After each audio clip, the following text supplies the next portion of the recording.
What's your operating system? Do you know? I think I'm on Windows 7 right now. Okay. I'm having a little trouble getting used to it. Huh? Oh, the new one? I went from Windows Vista to Windows 10, and that's like the difference between Macintosh and IBM, I think. Yeah. So, did you send me anything for tonight, or can you verbalize everything? Yeah, I have a picture. I just didn't remember your email. Okay, here, I'll write it on this thing. It's David Cowan, 1949. I'll spell it out. Perfect.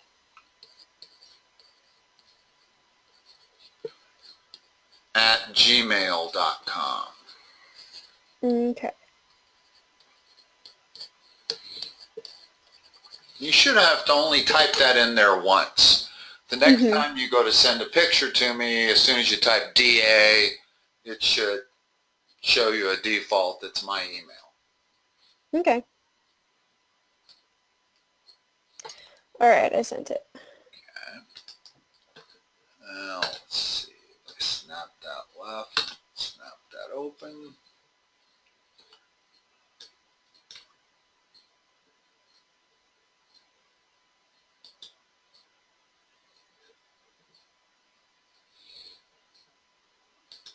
Make sure it didn't come in spam. Didn't. So far, I haven't gotten it. I'll try again. Well, sometimes it just takes a second or so. Yeah. Did you put in the 1949? Yeah. Okay, and spell it C-O-W-A-N, not E-N? Mm-hmm.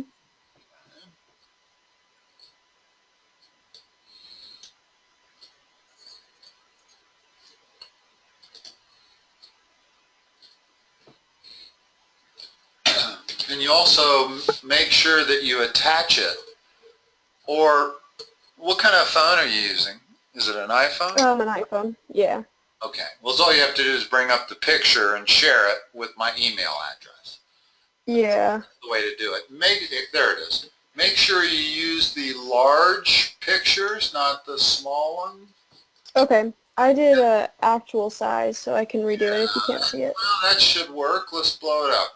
As long as we can read it, that's all that matters. Perfect. Make sure I can zoom on it. And I can read off the numbers. Well, I think I can read it, but for future reference, if you send it as a large picture, that probably works a little bit better. Okay. All right. Use the graph to estimate the limits and value of the function, why the limits do not, or explain why they don't exist. So what is f of x as x goes to 3 from the left side, or the negative? So, yeah, we already did the first one, so we could move on to the second one if that's okay. Sure. Perfect. So, same question. Oh, no, it's not. It's the limit of g of t as we approach negative 4 from the left side. What is that limit going to be? Let's see. Would it be 5?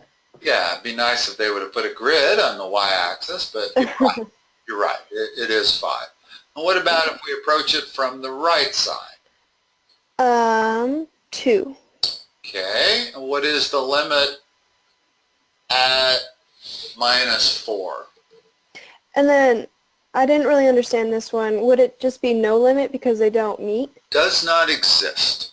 In other words, if the limit from the left is not the same as the limit from the right, then it does not exist no matter what. That's the okay. Okay. And finally, what is g of -4? Would that just be 2? Yeah. In other words, that is fully defined since it's a closed dot. Okay. And it's equal to 2. All right. Okay. 3 next? Yeah. They go vertically, don't they? So this is cool. You're into limits. That's exciting. That's calculus. That's Yeah. the difference between all the other maths and calculus is really limits. Mm-hmm. In other words, if you take algebra, geometry, and trig, and you throw in limits, you have calculus. Mm-hmm. But limits are unique to calculus. You won't see it in any of the other maths prior to it. Okay. So what's the limit of this function as h goes to 0 from the left? So 5? Negative 5. Negative 4, it looks like. Oh, 4. Right? Yeah. In other words, the vertex of this thing right here, Yeah. that's 0 from the left, okay. What's the limit as we approach it from the right? Would it just be the same thing? Correct. So what is the limit at h equals 0? Same thing? Yeah, whatever answer you got for A and B, if they're the same answer, that's the answer for C. Okay. If they're not the same answer, then the answer to C does not exist. Okay. And finally, what is f of 0? And that would just be the same thing, right? Yeah. However, let's talk about a situation like this. Mm-hmm. The jump discontinuity.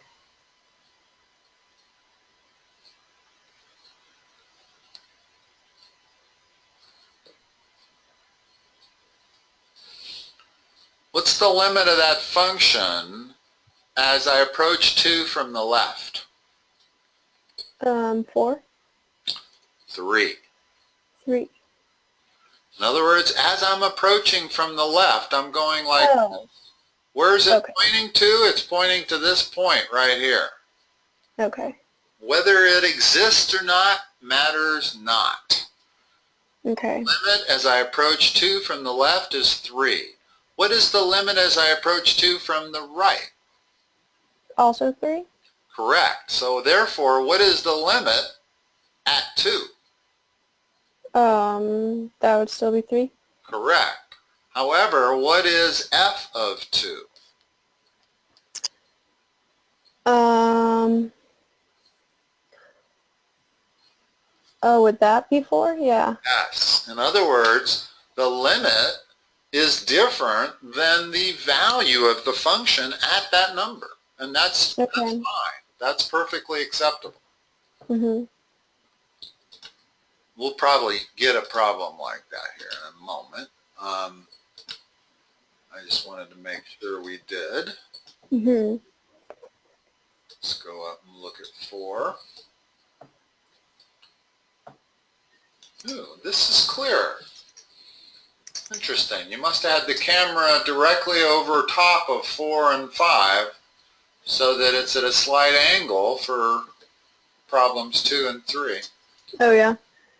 Just because I can notice a lot more, you can see these are a lot clearer. Yeah. So what is this function as I approach negative 2 from the left?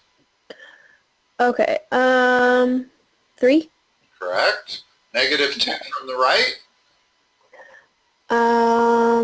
That would be the same thing. And what's the limit of the function at negative 2? That doesn't exist, does it? No, it does, because the other two were the same. Notice that the limit from the left was 3. The limit from the right was 3. You said the same number.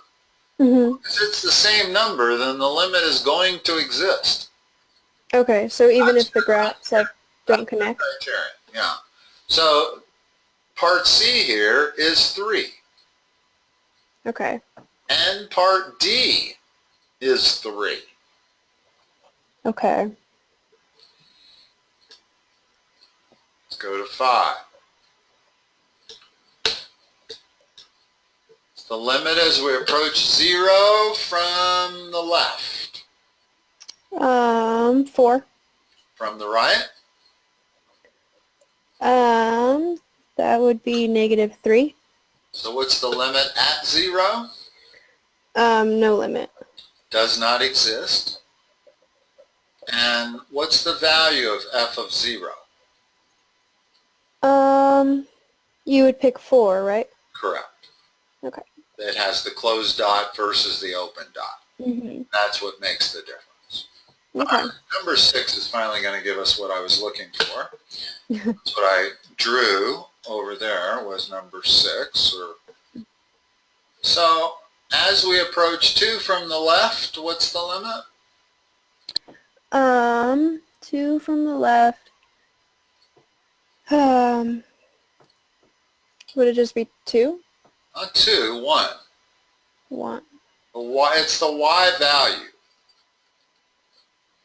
Okay. Notice that we're following this, I don't know if you can see my cursor or not, but we're following this curve from the left, whatever we're pointing to. It matters not what it actually is valued at 2. It matters at what it's pointing to. And it's pointing, that value right there is 1. Okay. What's the value from the right? Same thing. Say it. 1. And what's the limit of the function at 2? So that would be 1. Correct, because your numbers were the same. And D, I can't read it, but I know what it says. It says g of 2 is what? Mm-hmm. So that would be 3. Correct. Okay. And that is the secret to limits. I think we've pretty much covered. Let's look at some of these others here. I can't tell if this was never in the picture or I just can't bring it in. We don't. We can at least do 7, 8, and 9, I think.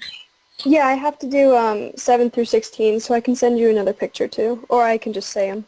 Okay. Yeah, it sounds like these can be verbalized pretty easily. Mm-hmm. These are straight substitution problems. Okay. I think at least 7 is. In other words, if you substitute negative 1/2 for x, what do you get? So 1/2 squared is 1/4, and then times 3 would be 3/4. Okay, so that's what's in front. That's what the 3x squared goes to, is 3/4. And then 2 times 1/2 is 1, and then minus 1 is 0. So the whole thing would just be 0, right?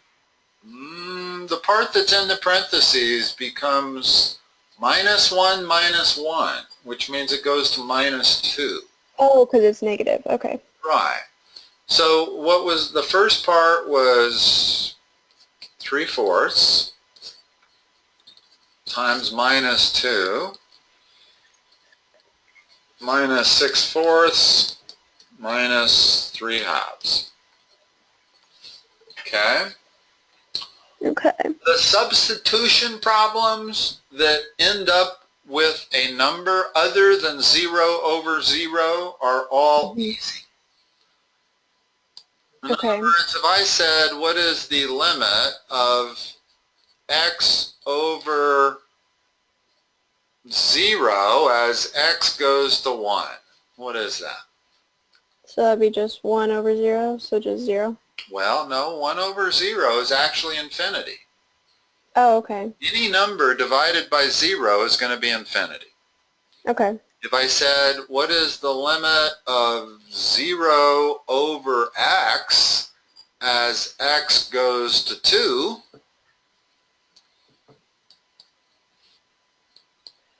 Would that be 0? That's 0. You can have numerator be 0.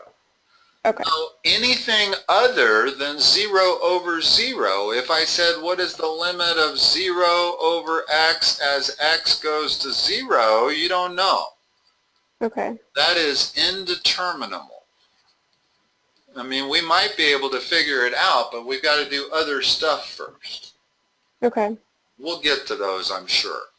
But these problems like 7 and 9 look like they're just straight substitution.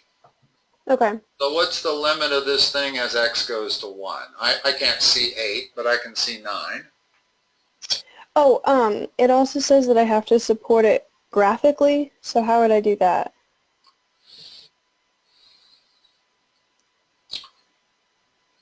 Graph it. So just, okay.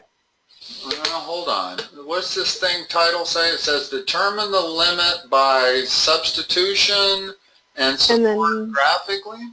yeah.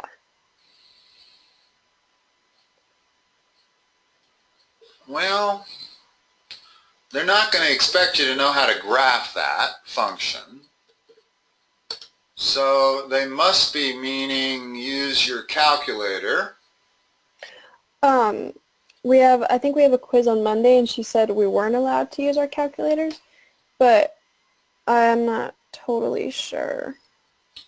Well, nobody's taught you how to graph a quadratic times a linear. Right. That's a cubic. In other words, if I carry out that multiplication, it's 6x cubed minus 3x squared. Well, who knows how to graph that? Certainly not me, and they haven't taught you how to either. Mm-hmm. So if they want us to support it graphically, we're going to have to either graph it in our calculator, or I can graph it on my computer, and we can look at it and see what's going on as we approach 1/2. Okay. But that's all we would do. And the only way I can bring it up on my computer is with Wolfram Alpha, which I certainly can do. Let's just do it one time so that we'll know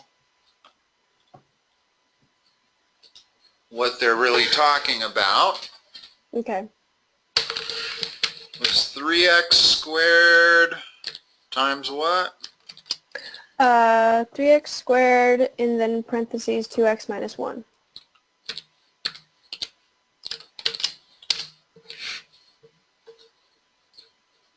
Are you familiar with Wolfram Alpha? Have I ever showed it to you before? Yeah, you've showed it to me before. Okay. It gives you both a zoomed in and zoomed out scale. Notice the bottom scale is much bigger than the top scale. Mm-hmm. And if I try to see what's happening as we approach, what is it, negative 1/2? Yeah, negative 1/2. Well, that's about negative 2 point, oh no, it's negative 5. So I got to go to this scale here, and I can't see it at all on either of these scales. Although you will notice that the beauty of Wolfram Alpha is they give you the function that you typed in. Right. If you've typed it in incorrectly, you'll see it, which is something that the TI-84 does not do. The TI-Inspire does. Okay. So it's a great value. What we can see is as we're approaching negative 1/2, what did our answer come out to be? Negative 3/2. Which is negative 1/2. Mm-hmm. Well, yeah, I can't really see it on either of these scales because I can't get to negative 1/2 on the x-axis on this one, and I can get to it here, but I can't see what the y value is. It's zoomed out too much. So it's tough to support graphically here. If you put it into your calculator and graph it, then you can change your grid. Okay. Okay, so that you'd be able to see minus 1/2 on the x-axis. Right, okay. Whereas I can't see it on this one. I can see plus 1/2. And I can tell that at plus 1/2 we go to 0. And I'll bet if I plug in plus 1/2 for that, let's see, that's, yeah, because 2 times 1/2 is 1, 1 minus 1 is 0, so it should go to 0 as we approach 1/2. It would have actually been a better problem if we'd approached 1/2 as opposed to negative 1/2. And in fact, did I misread it? No, it's negative. It is negative, okay. Straight substitution, no difficulty. Okay. Same with number 9. Straight substitution, you're not going to have 0 over 0. Okay. 0 over 0 is the only problem. Okay. And then there's other techniques that we'll learn to handle that. Anything else, 0 over a number is 0. A number over 0 is infinity. Okay. A number over a number is whatever that ratio is. All right. Okay, so if I substitute 1 here, I got 1 plus 3 is 4, minus 2 is 2, minus 17 is minus 15. Okay. That's that limit. Now, 8, I can see enough of it, I think. I'm seeing all of it, right? Yeah, it's x plus 3 to the 1998. Right. So if you substitute minus 4 for x, what do you have? Okay. So negative 4 plus 3 to the 1998. So I got 1. Correct. What is negative 1 to the third power? Negative 1. What is negative 1 to the eighth power? 1. And that's the key. If it's Okay. an odd exponent, it's negative 1. If it's an even exponent, it's positive 1. Okay. That's why they put 1998 in there. Okay. It didn't matter what number they put. What was important was whether it was odd or even. Yeah. All right. Can you read the rest and I'll write them? Yeah. Or actually, I think you sent 2 sheets the first time or not? No, I just sent the 1. Okay. I thought 2 files, but yeah. it comes through as 2 files when you send it. Okay. Mhm. Go ahead. Okay, so the limit of y squared plus 5y plus 6 all over y plus 2. And it's as y goes to minus 2. Positive 2. Really? Mhm. I'm disappointed. Mhm. Well, because this was a perfect factoring problem. Are you sure? Mhm. Are you sure it goes plus 2? Okay. Go ahead and plug it in. What do you get? Okay, so 2 squared is 4 plus 10 plus 6, so All over. that'd be 15. All over 4. Okay, so that's, ooh, my thing's doing funny things. So that's 20 over 4, so that limit's 5. Okay. The interesting limit is as it approaches minus 2. And I'll show you why that's interesting. What do you get when you substitute? So negative 2 squared, that's just 2, and then minus 10. So 8 plus 6, that's 14. Oh, hold on. Negative 2 squared is 4. 4. Minus 10 plus 6. Mm-hmm. And minus and then it would plus 2. You get 0 over 0.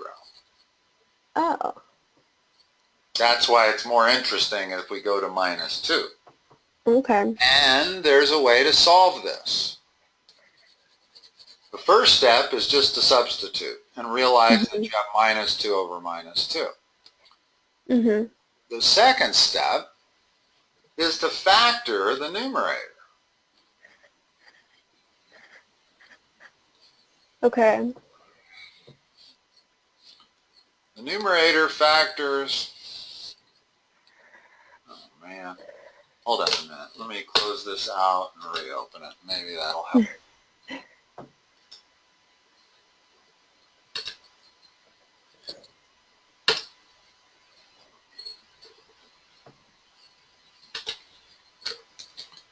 So we had y plus 3 times y plus 2 all over y plus 2, correct? Yes. Taking the limit as y goes to -2, and if you do direct substitution, we get 0 over 0. But if we factor first, now we can cancel this y minus 2 with that y minus 2, and the net is y plus 3. Well, what's that limit as y goes to -2?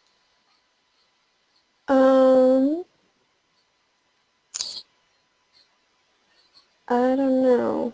Plug it in. Direct substitution. Oh, just, okay. -2, so that's no, just 1. Correct.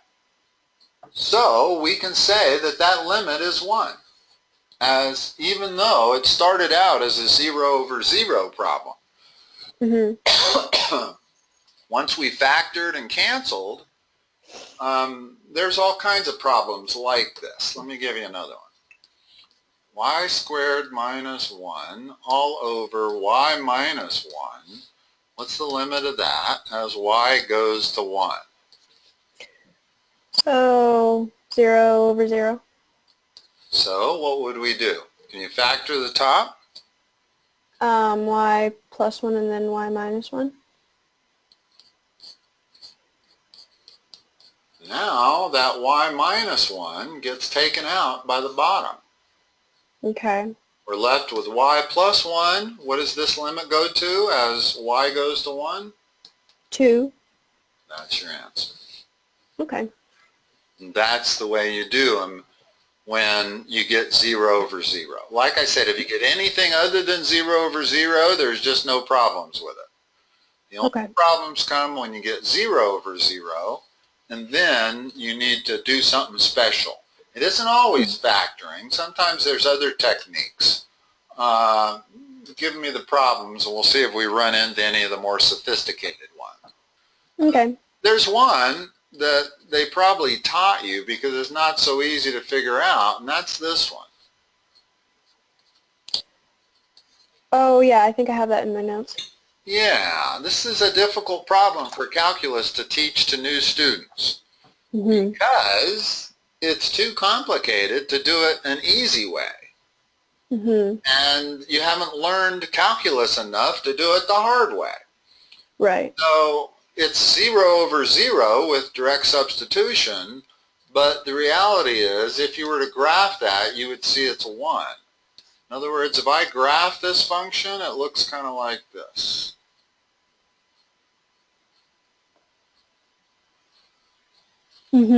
So the graph, as we approach 0, that limit is approaching 1. And you can see it graphically. Okay. And they tell you to memorize this, but proving it is much higher calculus than you've had so far. Okay. Okay. All right. What other ones do you have? Okay, so 11 is y squared plus 4y plus 3 all over y squared minus 3. And then it's y going to -3. Straight substitution. So all I have to do is look at the bottom, and I know it's not 0 over 0. Right. So that means it has to be something else over some number. So either we're going to have a 0 in the top, so the limit's going to go to 0, or we're going to have some number in the top, and the number will be that number over whatever this is when I substitute -3 in there. Right. So if I substitute -3, what do I get in the numerator? So 9 minus 12 plus 3, and then 9 minus 3 for the denominator. So that's 0 over 6. That limit is 0. Okay. In other words, like I said, if it comes out to be anything other than 0 over 0, whatever that is what it is. Okay. All right? Again, this would have been a little bit better problem had they not had the denominator squared. Okay. Notice that now it's still not a problem we're going to be able to solve. It's going to be 0 over 0. But if I factor the numerator, I get y plus 3 times y plus 1. I can't really do anything with that. I cannot cancel that y plus 3 or with this y minus 3. Okay. Okay? So it wouldn't be helpful. Right. What else? Okay, so 12 is integer x. Greatest integer function? Yeah, just int. Okay. And that's it. And then x is approaching 1/2.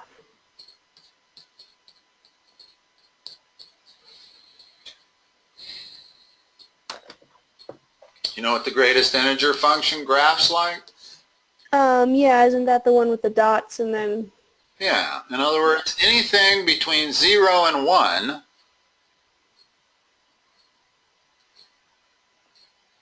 plots right there. Anything between 1 and 2 plots like that. Okay. Okay, so that's 0, that's 1, and that's 2. What's our limit as we approach 1/2? So, would that be 0? Yeah. In other words, when they say approaching 1/2, they mean on the x-axis. Okay. So we're approaching this point right there. Yeah. And it's 0 anywhere from 0 to 1. Right. The difficulty would, what would the limit be at 1? Would that still be 0? Oh, if I approach 1 Oh, from the right. left, what is it? So that would be 1, right? If I approach it from the left, what is it? Oh,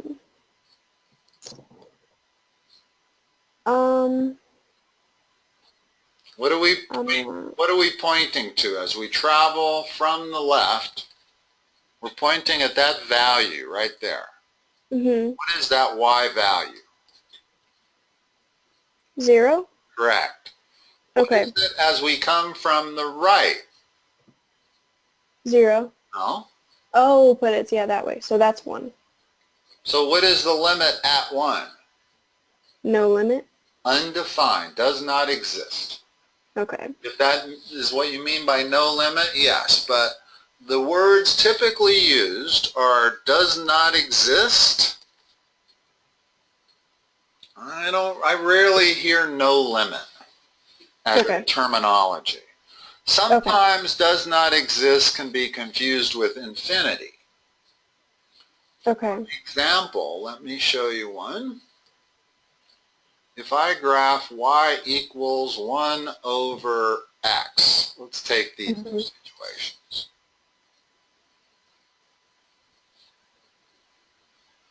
That's what that graph is. What is the limit as x approaches 0 from the left?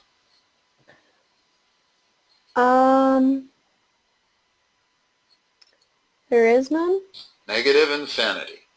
Negative infinity? There Okay. actually is one. I mean, in other words, I'm approaching from the left here. As I'm getting closer and closer to 0, I'm getting closer and closer to negative infinity. It never quite touches the y-axis, right? Right. Okay. What's the limit as I approach 0 from the right? Just infinity? Correct. Are they the same? No. So the limit as we approach 0 does not exist. Okay. Now let's take the function 1 over x squared. Little different. Looks like this. Okay. What's the limit as I approach 0 from the left? Just infinity? Positive infinity. Okay. What's the limit as I approach 0 from the right? Still infinity. So I can definitely say the limit exists. I'm reluctant to say that the limit is infinity because infinity is not a number. Right. So they never really say the limit is infinity. A lot of times they'll say it's undefined. You might even get some math people that tell you it does not exist, but that really isn't correct. It does exist because the limit from the left is exactly the same as the limit from the right. Okay, so even if it's undefined, it can still exist? In my book, it can. Okay. I shouldn't have brought this up because it might confuse you, but in other words, the words infinity, you have positive infinity, you have negative infinity, so to use undefined to mean infinity really isn't appropriate, and I don't really like it when they do that. Just go ahead and use infinity, the words infinity. And they do that all the time. In other words, you might get this problem. What does y approach as x goes to infinity? What is, would that just be infinity? No. As x goes to infinity, what is y doing as x goes to infinity? It's decreasing. What's it approaching? Negative infinity. What is y approaching as x? Zero. Exactly. Okay. So the limit of 1 over x squared as x goes to infinity is 0. Okay. All right. What's your next problem? Go ahead. Okay. 13, that's in parentheses x minus 6. And then to the 2/3 power. And then it's x is approaching negative 2. All right. Easy problem because it's not 0 over 0. Right. But what is it? So that would be negative 8 to the 2/3, which is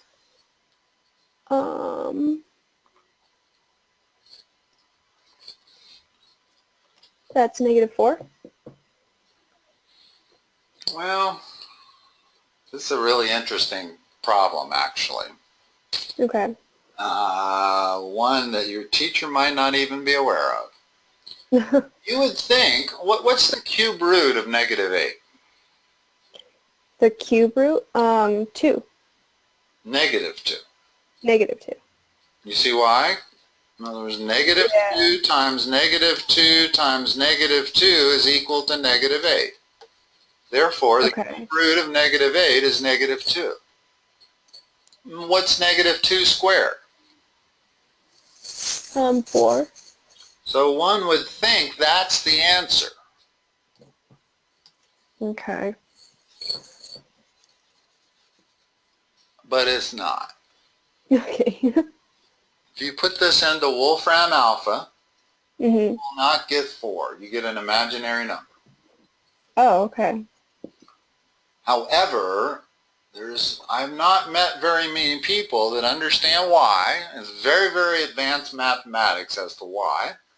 But the general rule is if you have a negative number, you cannot take it to a fractional exponent unless that numerator is 1. Okay. In other words, it's okay to do this. That's equal to minus 2. But make that a 2/3, and it's not equal to 4.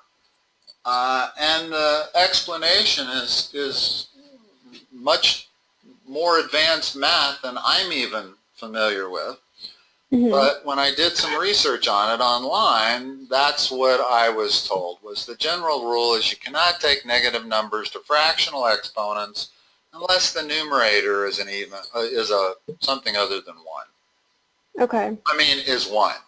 Then you can do it. But technically, you cannot do that I could show you by opening up Wolfram Alpha and typing it in, and you would see but I'm not convinced your calculator won't give you 4. What kind of calculator? You have a TI-84? Inspire. Put it in there. Put -8 in parentheses and raise it to the 2/3 power and make sure that's in parentheses also. Okay. Curious as to what your Inspire will say. I bet it says 4.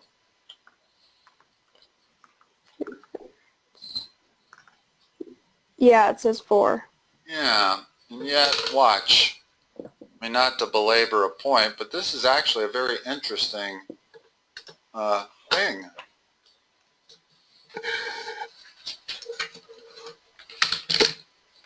Watch what happens when I do it in here. -8 raised to the 2/3 parentheses. Hold on. That's what I like about Wolfram Alpha. It told me I made a mistake. Mm-hmm.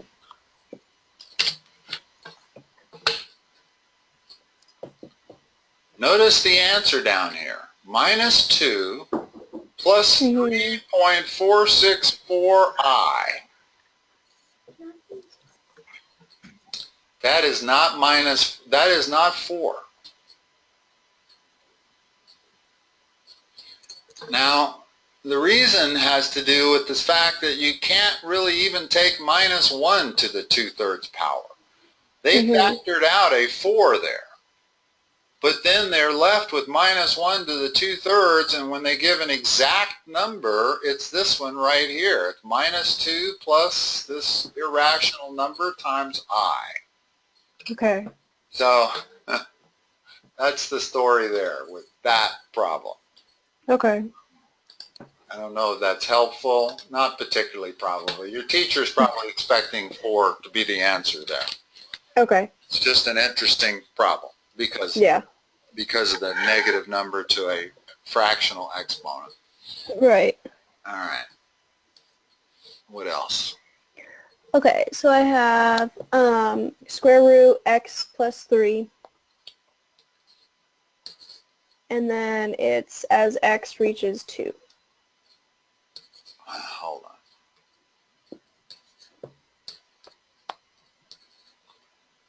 Like that?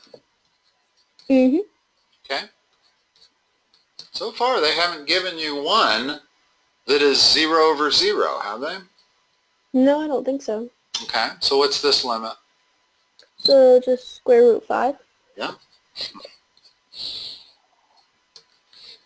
What else? All right. So let's see if we can find one that's going to be 0/0. Because we're just wasting your time by doing these easy ones that are just straight substitution. I have a exponential and then a cosine for the next one. Let's try it. Okay, so limit of e to the x cosine x. Yeah, as x goes to 0? Yes. Well, as x goes to 0, what does e to the x go to? I can't really remember what that graph looks like. Well, you don't need to. Any number to the 0th power is 1. Oh, okay. Including 0 to the 0th. But 1,000,000 to the 0th is 1, minus 1,000,000,000 to the 0th is 1, and 0 to the 0th is 1. Oh, okay. Now, what's the cosine of 0 equal to? 0? 1. 1. Oh, okay. Cosine starts out at 1 and then goes down. In other words, the cosine curve looks like this. Well, that's 1. Oh, okay. So the cosine of 0 is 1. So this limit is going to be 1. Again, it's not 0/0. Okay. Okay, what else? I have just one more, and it's, let's see, linear, so ln, and then in parentheses sine x. And then as x approaches pi over 2. LIN, what does that mean?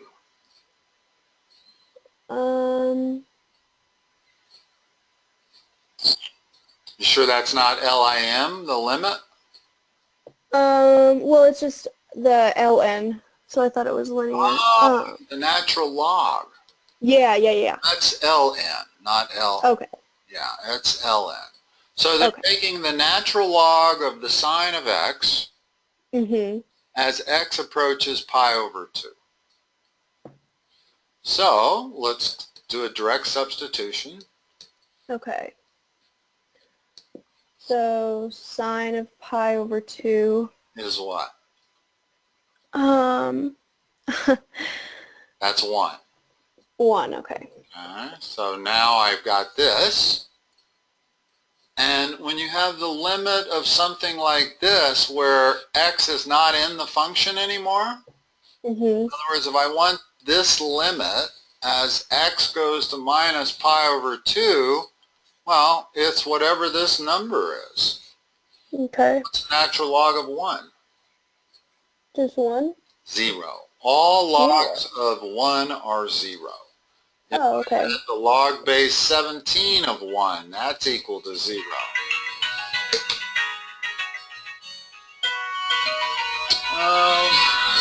One minute. Hey, Camille.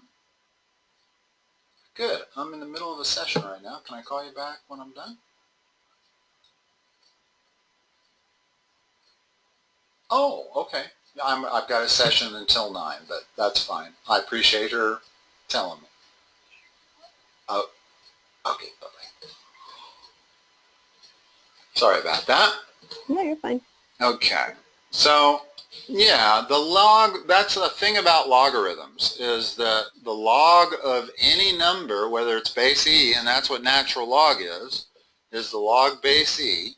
If I take the log of 1, it's always 0.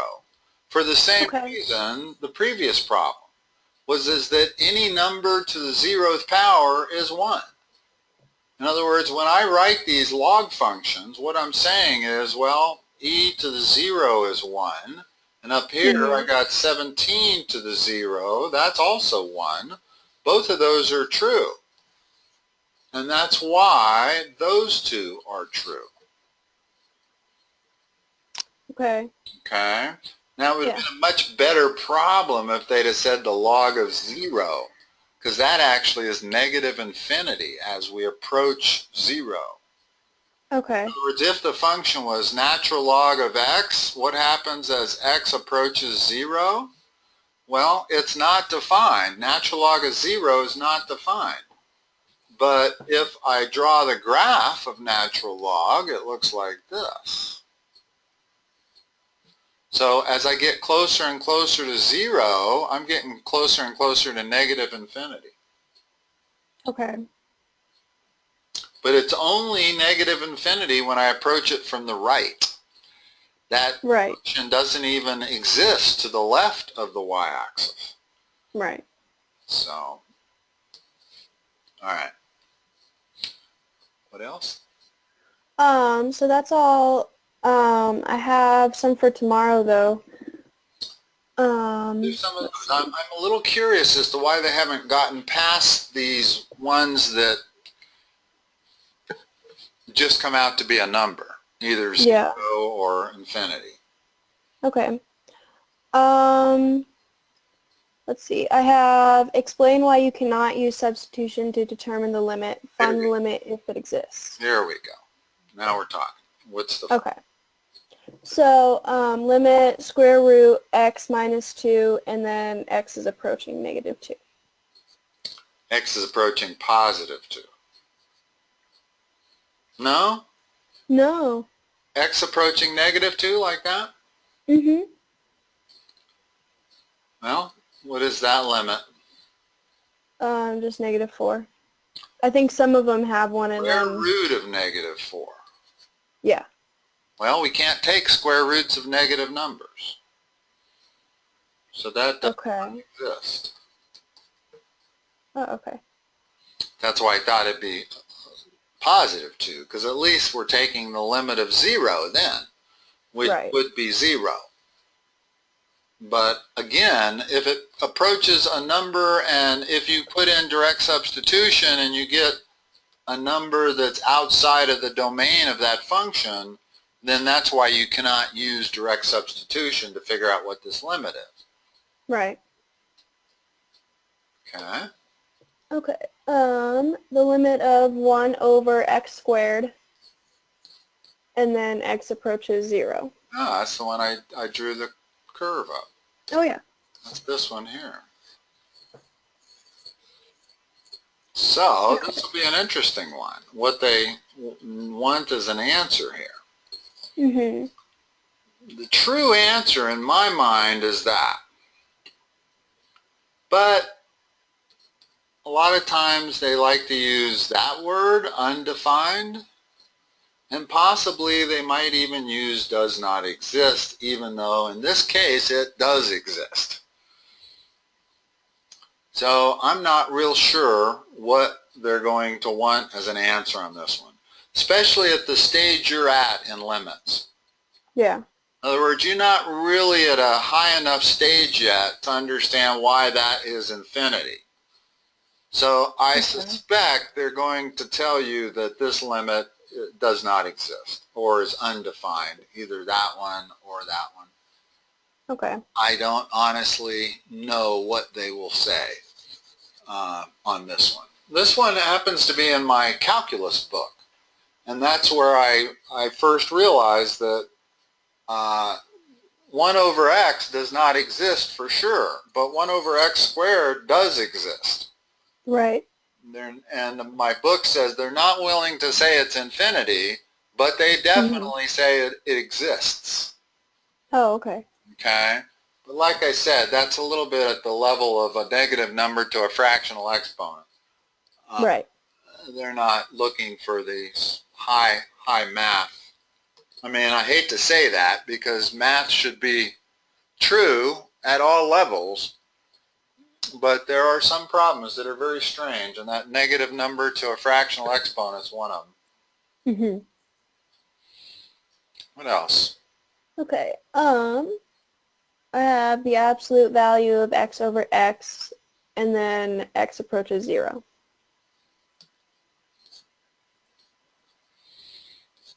I'll bet you have it like this. Yes. Okay. All right. Well, so, as we approach 0 from the left, what are we approaching?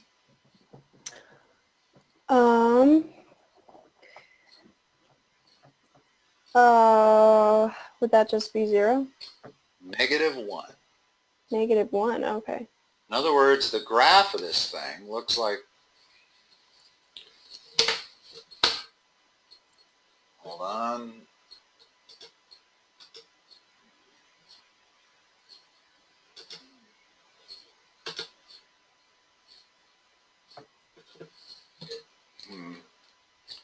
graph of this thing looks like this. It's a solid line to there. It's a solid line to there. Oh, okay. And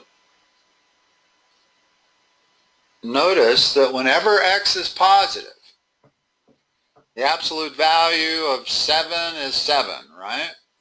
Right. So whenever x is positive, that limit is 1. Whenever x is negative, it's negative 1. In other words, make x minus 7, and then you have 7 over minus 7, which is minus 1. Okay. So this graph is accurate without these little marks all over it, which I don't know how to get rid of at the moment. And what it's actually at as x goes exactly to 0, well, it doesn't exist at 0 because the limit from the left is negative 1, the limit from the right is positive 1. Therefore, that limit does not exist at 0. You have to try to approach it from the left and the right, and if they're the same two numbers, then it would exist. But in this case, it's not the same two numbers. Okay. And I don't think it really matters here whether that's a closed dot. Actually, it does. When x is 0, I'm not sure there's a closed or an open dot there. Okay. Because when it's 0, it's not 1. Then you have 0 over 0.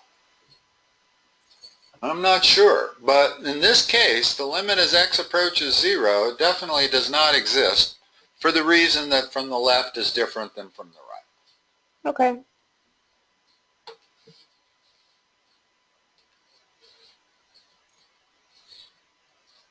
What else? We got like 5 minutes. Okay, so in parentheses 4 plus x, and then square that whole thing, and then minus 16 all over x, and then x approaches 0. Cool. Finally we get one. Notice that with direct substitution, you get 0 over 0. Okay.